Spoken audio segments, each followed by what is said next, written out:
Yo, this is Guardian's Tips and Tricks. Operates under the assumption that you have a basic understanding of these characters. Karam will not be included because he came out while I was recording this, so I can't give you tips and tricks on a character I don't know.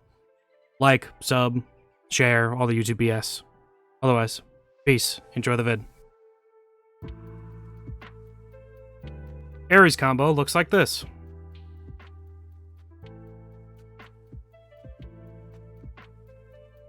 This is done to maximize your damage, because you have 2-second window in between each chain that's hit to hit another one, up to 3. This is how I upgrade Artio. I get 1 point at the ultimate level 5 because she really does need the MP5. She absolutely chews through mana.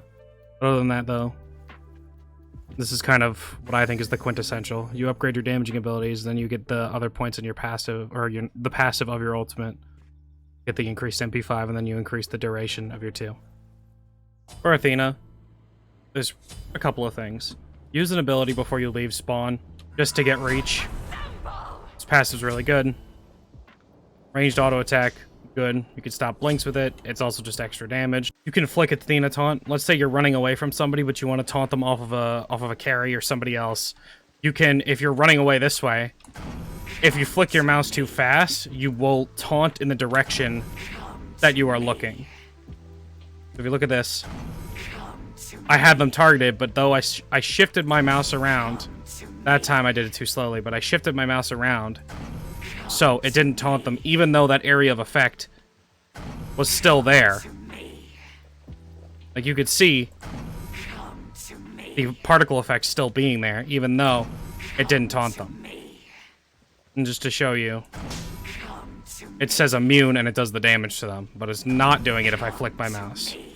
Whether you're playing as or with Athena, line of sight is very important with her. Because right here, let's say I need to get to that last Odin. I can't in this skewed view. I can't at all. Especially if you are walking on a spawn, let's just say. These are 2 targets that are now blocking that 3rd target that I need to get to. You as Athena can reposition, but you as a teammate of an Athena should be conscious of that. She's trying to line of sight her way over here. So I'm going to walk this way around so she doesn't get caught on me instead. Especially if it's during a fight that's going on. Even if I'm heading towards the fight, I usually try to stay out of the way to the Athena so that she can get to the fight with her ability to let her do it. When she lands on a target, she is locked on that target in that area that you just saw over there. So this area, I am locked onto them and their movement. I cannot move until I have landed. But if your target is to die, you are able to use movement during it. Atlas 1-2 combo is not affected by the direction you are looking. A target that is sucked in will fly towards you after the duration runs out. Regardless of me looking this way, they fly towards me.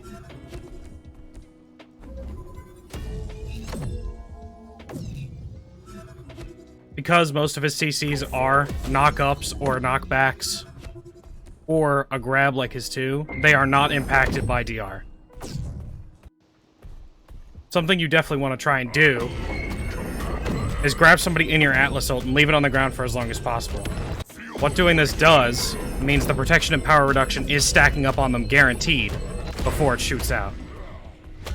Although, if you play him like I play him, you do a goofy full damage build and you just do the damage with it. But the power and protection reduction is good regardless of how you're playing Atlas. Atlas 3 cleanses slows. Even if the duration of the slow is longer than the dash, you are cleansed of slows. And you cleanse your teammate of a slow as well. As per the Osiris tip last time, when you jump, the way you are looking is the way you will look when you land. So, just to show you that this applies to Bacchus and applies to most jumps. This is something you can get from just reading it, but Bacchus is only able to stun while he is tipsy, which is the first marker of the percentages. As you can see, I can't stun them.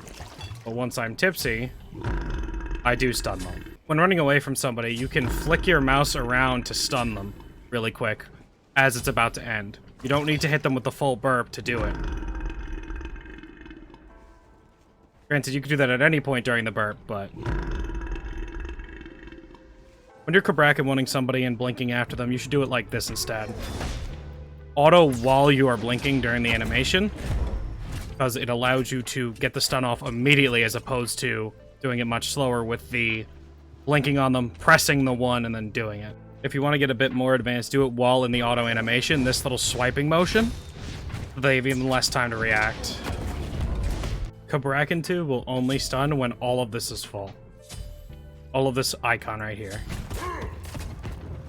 Just to show you, it doesn't stun now because it wasn't all full. But once it is full, it has a timer.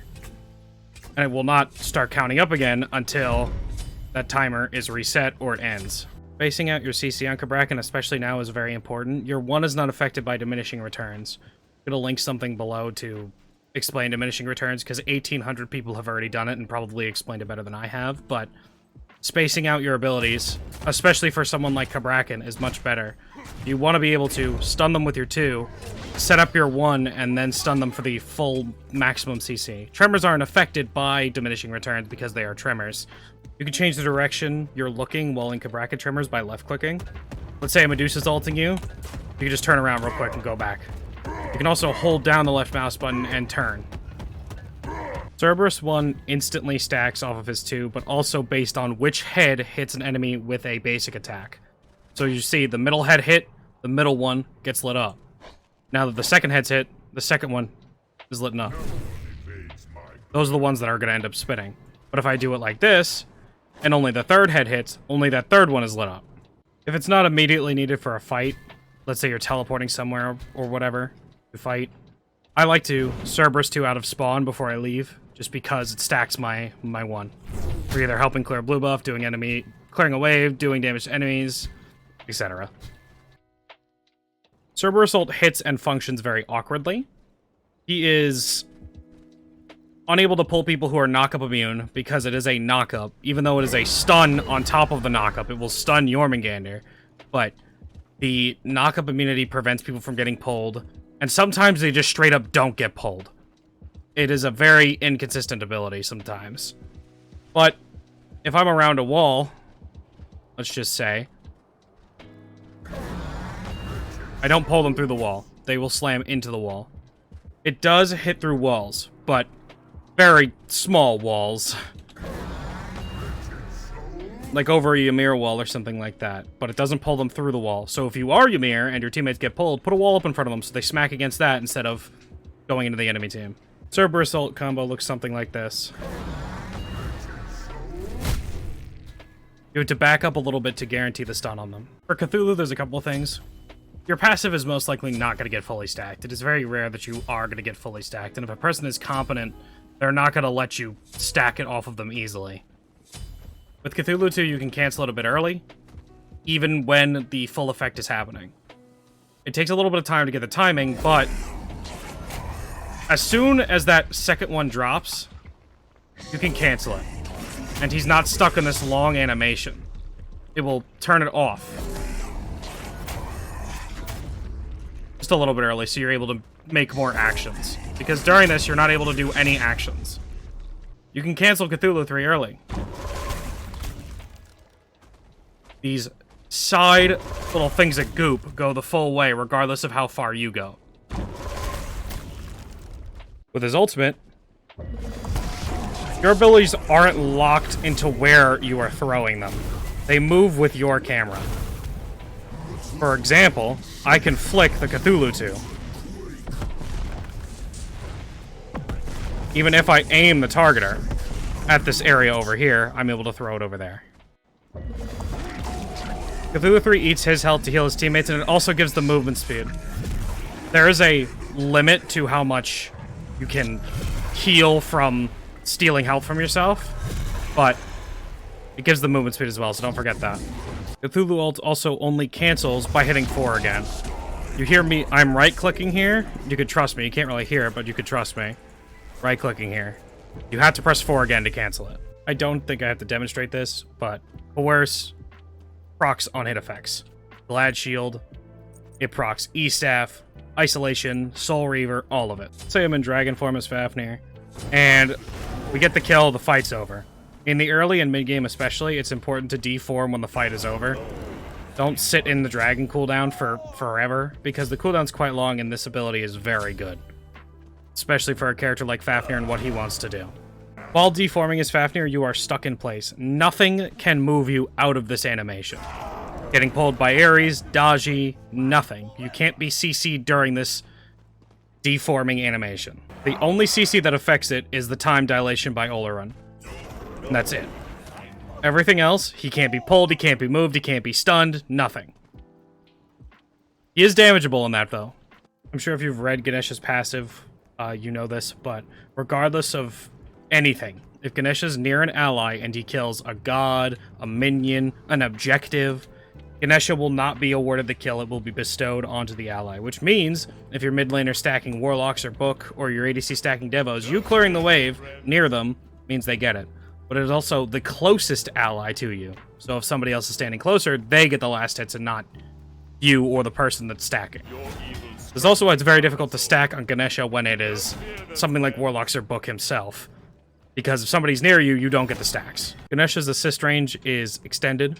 You will know that you are giving an ally your kills when this icon changes to this one, over here in the corner now.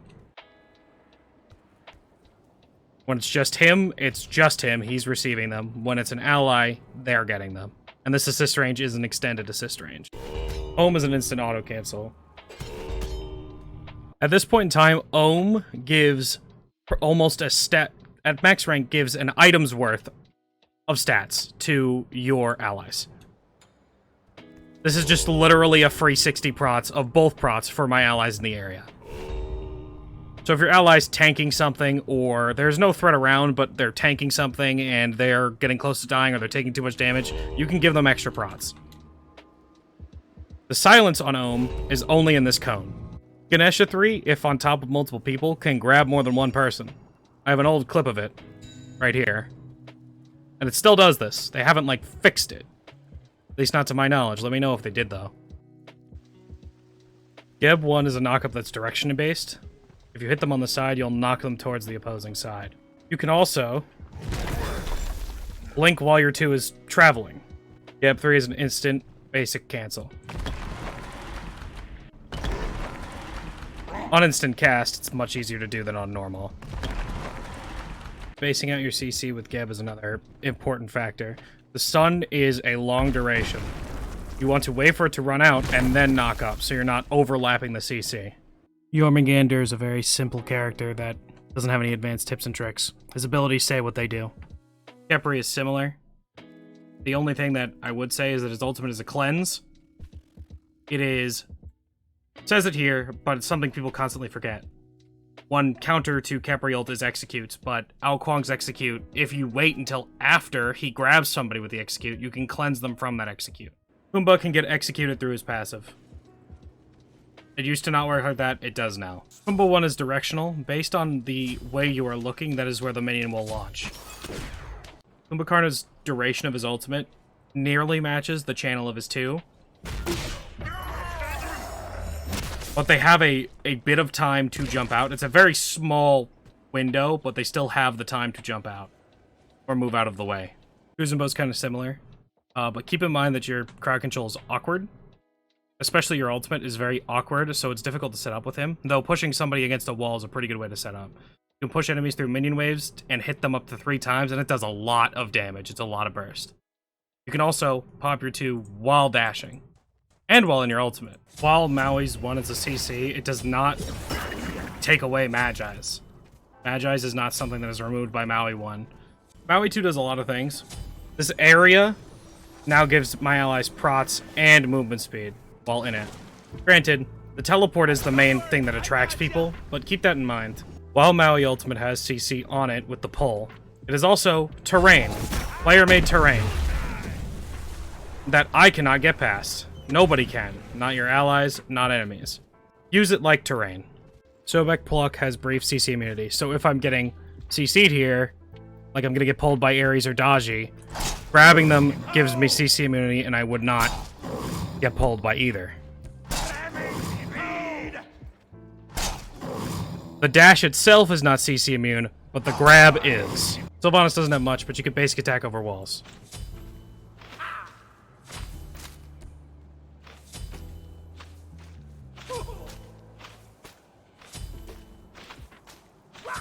You have to flick your mouse, because I can't do this normally, but because there's a delay,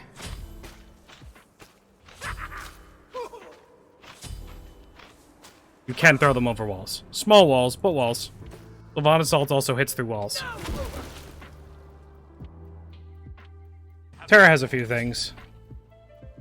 For one, clearing the way with her is difficult for some people, but let me show you how to do it.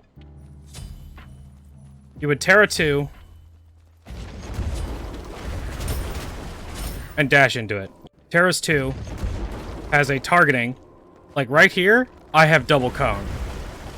That's kind of your ideal with trying to clear the way of his Terra, is getting this double cone from the side. You can also do it from in front of the wall.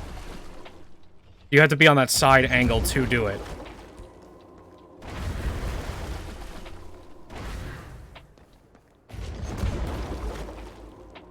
In some spots, even if the wall's behind you, you could do it. Don't forget that 2 of Terra's abilities are terrain. You can use it to block people. This is my leveling order on Xing. Why do I get my 3 first? Because it does the most damage. It's an ability that hits twice. It does the most damage on jungle clears. It helps you get your ADC and you to the lane faster and healthier. Also, it stacks your passive twice. So it will stack if you're hitting 3 camps, it will stack it to 6. But nowadays, because of how the jungle starts, you're able to stack it up very quickly. It's the most damage he can do at level 1. With Xing, you don't have to be looking in the direction to grab somebody. You can grab them as long as they're in that circle, it will grab them. Also, missing the knockup on Xing Tian 2 is longer CC. Granted, you don't get the knockup, and it's not a cripple, it's just a root, but it is longer CC. If they have no way to get away from you, it might be better just to miss the knockup, because the knockup will DR the root. But if you need to keep them in place to prevent them from using an ability, it's better to do it like that. Yemoja 1 stuns towers. Yemoja doesn't have cooldowns in the traditional sense. Her mana is her cooldowns. So you can obviously spam. But anything that restores cooldowns, Chronos Pendant, Meditation for example, gives her cooldowns faster because it is restoring her mana. Because her mana is her cooldowns. Yemoja has a low skill floor, but a high skill ceiling. There's a lot of things you could do with her movement, her abilities, her rings, especially. There's a lot of stuff you could do with her. So mess around with her, play her a bunch, and see how you like her. Ymir's abilities, his freeze and his 3, make him stand still. My camera is locked, I cannot move it, and I cannot move myself. Until that animation is over. So I'm shaking my mouse here. Same goes for the freeze.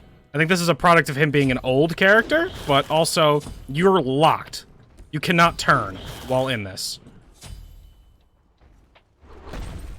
You also can't use relics in this animation. Again, with Ymir's wall, it is terrain. It is a very powerful ability. In fact, some Ymirs max it first over the freeze in support. Terrain is a very powerful thing. Player-made walls is a very powerful thing that you can use, especially as a support. Completely denying an area for somebody to escape, for somebody to get pulled. Like I said before, Cerb Assault is blocked by this. You can wall people who are getting bounced back from Yemoja 3. Cerb Assault is kind of like the biggest example, though. You can also wall somebody in to a Hunbot sphere, so they're stuck. A lot of things you can do with terrain. So be creative about it.